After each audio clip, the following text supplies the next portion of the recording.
કરીને લીંબુ શરબતનું વધારે સેવન કરવું જોઈએ। દિવસમાં મિનિમમ 2 થી 3 લીટર જેટલું પાણી પીવાય। ખાસ કરીને બાળકોમાં અને વૃદ્ધોમાં, વયોવૃદ્ધોમાં આ તકલીફ વધારે જોવા મળે છે કે હીટ વેવને લીધે શોકનો ઇન્સિડન્સ પણ જોવા મળે, ડિહાઇડ્રેશન થાય છે શરીરમાંથી। વૃદ્ધ વ્યક્તિઓમાં અને હાઇપરટેન્શન, જેડબ્લ્યુ અને બીપીની સમસ્યાઓ છે એ લોકોને નાકમાંથી નસકોડી ફૂટવાની સમસ્યાઓ થઈ શકે છે। એટલે આ બધી વસ્તુઓથી બચવા માટે ખાસ શક્ય હોય ત્યાં સુધી બાળકો અને વૃદ્ધોએ બને ત્યાં સુધી બપોરના સમયે જ્યારે વધારે હીટ વેવ હોય ત્યારે બહાર નીકળવાનું ટાળવું જોઈએ। અને પાણીનું સૌથી વધારે સેવન લીંબુ પાણી છે, નાળિયેર પાણી છે, મોસંબીનો જ્યુસ છે, એ બધાનું પ્રમાણમાં વધારે સેવન કરવું જોઈએ। હિમાંશુભાઈ, ખાસ કરીને જો વાત કરવામાં આવે તો 12 થી 4 નો જે સમયગાળો છે તે દરમિયાન ગરમી વધારે ઉગ્ર થઈ જતી હોય છે, ત્યારે જે રોજગારી માટે જે લોકો નીકળતા હોય છે તેઓ માટે આ નીકળવું ફરજિયાત હોય છે, તો તેઓએ શું કરવું જોઈએ, શું ધ્યાન રાખવું જોઈએ?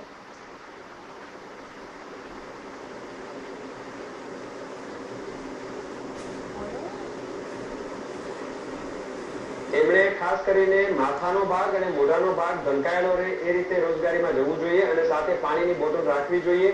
વધારે પડતો પરસેવો થાય એની અંદર પાણી શરીરમાંથી નીકળી જતું હોય છે, એટલે પાણીનું સૌથી વધારે સેવન રાખવું જોઈએ। અને ખાસ કરીને માથાનો ભાગ અને મોઢાનો ભાગ ઢાંકેલો રાખવો જોઈએ જેથી લૂ ન લાગે। અને કાચી કેરીનો રસ ને એ બધું પણ ગરમીથી રક્ષણ આપે છે। ડુંગળી છે ખાવામાં વધારે સપ્રમાણ વધારે લેવાથી પણ એનાથી લૂથી બચી શકાય છે। અને ખાસ કરીને તડકાની અંદર જેમને કામ કરવાનું થતું હોય એમને પાણી ખૂબ જ પીવું જોઈએ અને સાથે પાણીની બોટલ કે કેવી વ્યવસ્થા રાખવી જોઈએ કે પાણી સતત ચાલુ રાખવું જોઈએ। અને કારણ કે હીટ વેવને લીધે શોક અને ક્યારેક કોઈ પણ પ્રમાણમાં વધારે હીટ વેવ લાગવાથી દર્દીનું મૃત્યુ પણ થઈ શકે, એટલે એને ગંભીરતાથી લેવું જોઈએ અને પાણીનું પ્રમાણ ખૂબ જ રાખવું જોઈએ પીવાનું ખાસ કરીને। હિમાંશુભાઈ, આપણે વાત કરીએ લૂની, તો જ્યારે લૂ લાગી જતી હોય છે ત્યારે શું કરવું જોઈએ?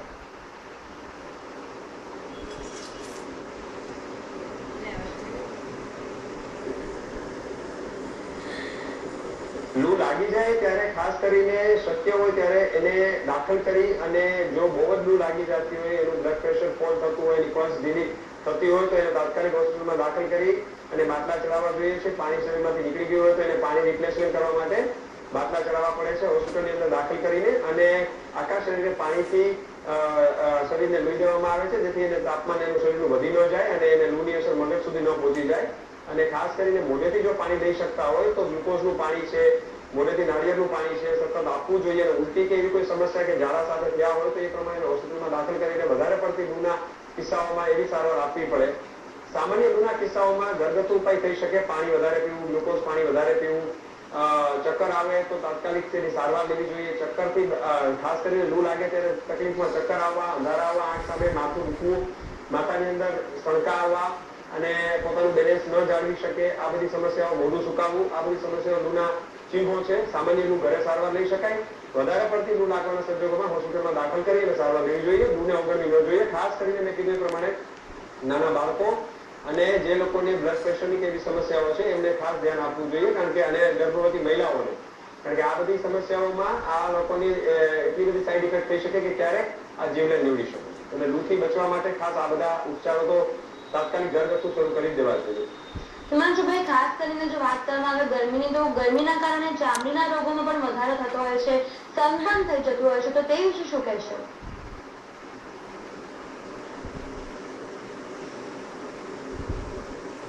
બહુ મોટો હેલો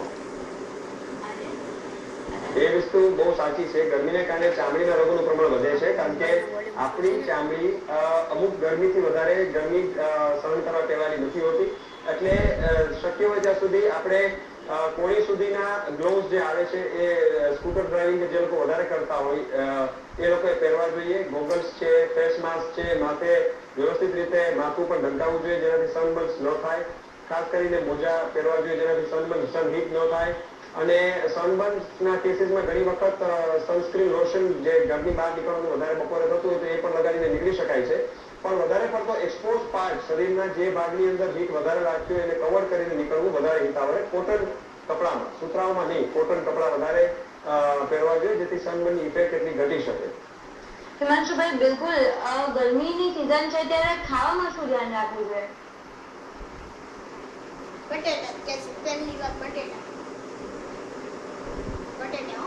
પહેલી વાત બટેટાની ખાસ કરીને ખાવાની અંદર બહારનો વાસી ખોરાક ન ખાવો જોઈએ। આપણે દરરોજના સમાચારમાં સાંભળતા હોઈએ છીએ કે ઝાડા ઉલટીના કેસીસ, મોઢાના કેસીસ, ટાઇફોઇડના કેસીસ વધી રહ્યા છે, કારણ કે બહારની વસ્તુઓ ગરમીના લીધે ઘણી વખત પોવાઈ જતી હોય છે, એમાં ફૂગ થઈ જાય, અને એવી ઠંડા પીણાઓમાં પણ બરફ, જે ખરાબ બરફ વપરાઈ જાય તો એને પણ ડાયરિયા, વોમિટિંગના કેસીસ ખૂબ જ ગરમીના પ્રમાણમાં જોવા મળે છે. ગરમીથી બચવા માટે લોકો બહારના બરફવાળા પીણા પીવે અને એની અંદર પણ તકલીફ થઈ શકે. એટલે ખાસ કરીને વાસી ખોરાક બને ત્યાં સુધી ન ખાવો જોઈએ, અને ખાસ કરીને ઠંડુ કે કોઈ મૂકેલી વસ્તુઓ ન ખાવી જોઈએ, જેનાથી ડિહાઇડ્રેશન અને ડાયરિયાની સંભાવના વધી જતી હોય છે. અને આ કિસ્સાઓમાં ઉનાળામાં તો ખાસ આ બધી સમસ્યાઓ ડાયરિયા, વોમિટિંગની વધારે થતી હોય છે.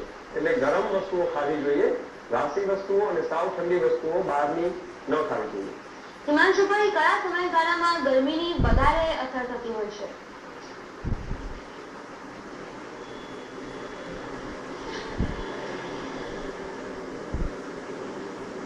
કઈ બોલે ને. સવારે 11 થી સાંજે 5 એ સમયગાળાની અંદર સવારે ખૂબ જ ગરમીની શરૂઆત 11, 11:30 ની આસપાસ, હવે તો 10 શરૂ થાય છે, પણ 11 થી 5 કે 5:30 સુધીનો સમય ખૂબ જ ગરમી વધારે વર્તાતી હોય છે. એટલે મેં આપણે અગાઉ જણાવ્યું એ પ્રમાણે કે બને ત્યાં સુધી આ સમય દરમિયાન શક્ય હોય તો બપોરે બહાર જવાનું ટાળવું જોઈએ, અને જો બહાર જવું થાય જ તો આ બધા પ્રિકોશન્સ રાખીને બહાર જવું જોઈએ.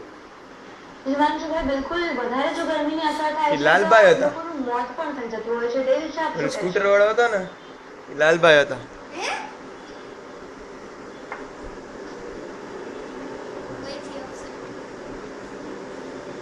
હા, એ વાત બહુ સાચી છે. મેં આપણે જણાવ્યા પ્રમાણે હીટ વેવ સ્ટ્રોક કહેવાય છે. સ્ટ્રોક એટલે એક જાતનો શોક એટેક, જેને ડિહાઇડ્રેશન શોકમાં પણ દર્દી જઈ શકે છે. એની અંદર મેં કીધું એ પ્રમાણેના ચિહ્નોમાં સતત શરીરમાંથી પાણી વહી જતું હોય, નીકળી જતું હોય પરસેવા વાટે, ખૂબ જ ગરમી લાગવાથી એને હીટ સ્ટ્રોક ડેવલપ થાય, અને સખત માથાનો દુખાવો, ઉલટી, ઉબકા, પેટમાં દુખવું, અને બીપી એનું લો થાય, પલ્સ ઘટતી જાય, અને આવા સંજોગોમાં ખૂબ જ ટેમ્પરેચર રાઇઝ થઈ જતું હોય, માથાની અંદર સળકા ખૂબ જ આવતા હોય, હીટ સ્ટ્રોકના સિમ્પટમ્સ કહેવાય છે. ને એની અંદર દર્દીનું મૃત્યુ થઈ શકે જો સારવાર તાત્કાલિક પ્રમાણમાં દાખલ કરીને ન આપવામાં આવે તો.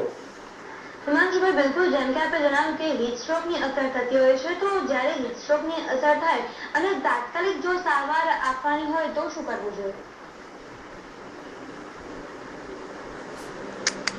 મારામાં એટલી જગ્યા નથી આટલું બધું હોય લે. તાત્કાલિક સારવાર આપવામાં ઘરગથ્થુ ઉપાય રૂપે દર્દીએ બહાર જવાનું ટાળવું, ખૂબ જ પાણી અને આરામ, સદંતર આરામ, બહાર જવાનું ટાળવું, અને ખૂબ જ પુષ્કળ પાણી, 2-3 લીટર જેટલું પાણી. ધારો કે દર્દી પાણી નથી લઈ શકતું, ઉલટી ચાલુ છે, ઉબકા ચાલુ છે, ઝાડા ચાલુ છે, તો એને હોસ્પિટલાઇઝ કરી ઇન્ટ્રાવિનસ ઇન્જેક્શન્સ અને પાઇપ બાટલાઓ ચડાવી શકાય. ઉલટી ઉબકા બંધ કરવા માટેના ઇન્જેક્શન્સ, અને ખાસ કરીને ફ્લુઇડ રિપ્લેસમેન્ટ થેરાપી કહેવાય છે, જે હોસ્પિટલમાં દાખલ કરીને એને બાટલા ચડાવીને શરીરમાંથી જે પાણી નીકળી જતું હોય એ પાણી શરીરમાં રિપ્લેસ કરવું પડે, એટલે હાઇપોવોલેમિક શોકમાં ન જાય દર્દી, અને એનું બીપી ચાર્ટિંગ અને પલ્સ ચાર્ટિંગ ખાસ એને રાખવું જોઈએ. હિમાંશુભાઈ, જ્યારે વાત કરીએ તો ઘણા બધા લોકો હોય છે કે ગરમીમાં બહાર ફરતા હોય છે અને ઘરમાં આવીને તરત જ ઠંડા પીણા અને ઠંડા પાણી અને આઈસ્ક્રીમનો સહારો લેતા હોય છે, તો શું એ હિતાવહ છે કે બહારથી આવીને તરત જ ઠંડુ પાણી પીવું જોઈએ?